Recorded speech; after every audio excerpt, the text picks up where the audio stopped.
আসসালামু আলাইকুম। কী অবস্থা সবার, কেমন আছেন? চলে আসলাম আরও একটা নতুন ভিডিওতে।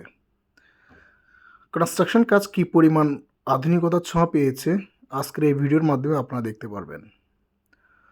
একসময় ছিল চুন, সুরকি এবং খোয়ার মাধ্যমে কোনো রকমে আপনার বিল্ডিংগুলো কাজ করা হতো, কনস্ট্রাকশন কাজ করা হতো। পরবর্তী সময়ে সিমেন্ট বের হওয়ার পরে আপনার ছোট ছোট কনস্ট্রাকশন কাজগুলো করা হতো সিমেন্ট এবং ইটের ভাঙা পাথর বেলসা অথবা কড়াইয়ের মাধ্যমে কাজ করতো। পরবর্তী সময়ে মিক্সার মেশিন আসলো। এর পরবর্তী সময় এসেছে আপনার রেডিমিক্স কংক্রিট।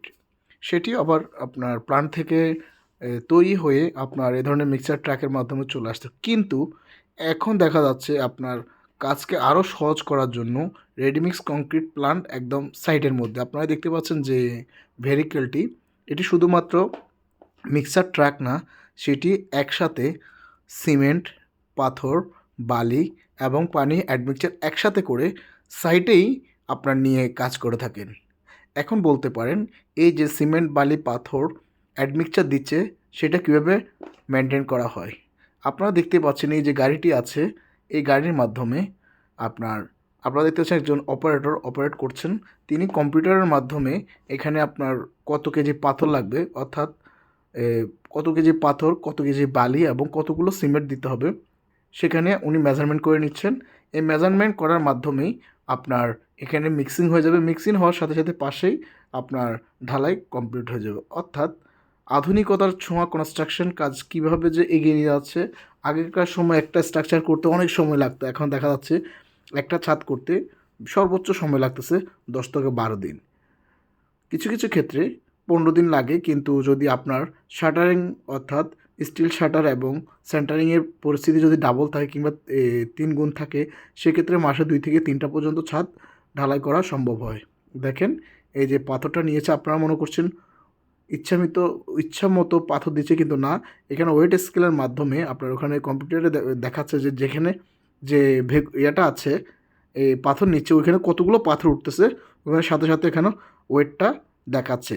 কতবার নিতে হবে সেটা কিন্তু ওই কম্পিউটারে সাজেস্ট করে দিচ্ছে। ওই অনুসারে আপনার ড্রাইভারটা পাথর, বালি, সিমেন্ট এবং পানি দিয়ে থাকেন। উফ, অসাধারণ! এই কাজটি আমি এই প্রথম দেখেছি, অর্থাৎ বিভিন্ন ভিডিওর মধ্যে দেখেছি, চায়না প্রজেক্টে দেখেছি, বাট আজকেই প্রথম দেখলাম। আপনার সরাসরি তো চিন্তা করলাম আপনাদের সাথে এই ভিডিওটি শেয়ার করি, এই বিষয়টা শেয়ার করি, যার ফলে আপনারাও দেখতে পাবেন এবং অনেক কিছু শেখার আছে এখান থেকে। এবং কনস্ট্রাকশন কাজ যে অনেক এগিয়ে গেছে তার একটা বড় উদাহরণ এই কাজটি।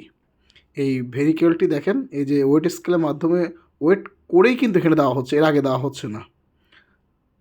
আরেকটা জিনিস আমাদেরকে খেয়াল রাখতে হবে, এই যে আপনারা দেখতে পাচ্ছেন প্রথমেই কিন্তু এখানে দেওয়া হয়েছে পাথর, পরবর্তী দেওয়া হবে বালি, পরবর্তীতে দেওয়া হবে সিমেন্ট। কারণ হচ্ছে অনেক সময় দেখা যায় এই ধরনের মিক্সিংয়ের সময় যদি আমরা সিমেন্টটা আগে দিয়ে দিই, সেক্ষেত্রে সিমেন্টটা যদি পানি দেওয়া না থাকে সেক্ষেত্রে সিমেন্টটা উঠবে, সিমেন্ট অনেকগুলো ওয়েস্টেজ হবে।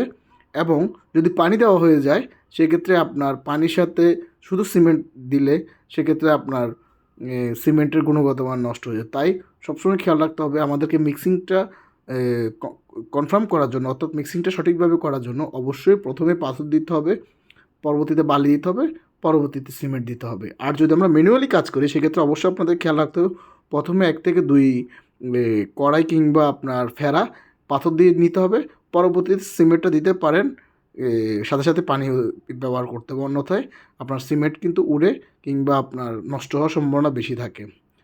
ধন্যবাদ। আসসালামু আলাইকুম।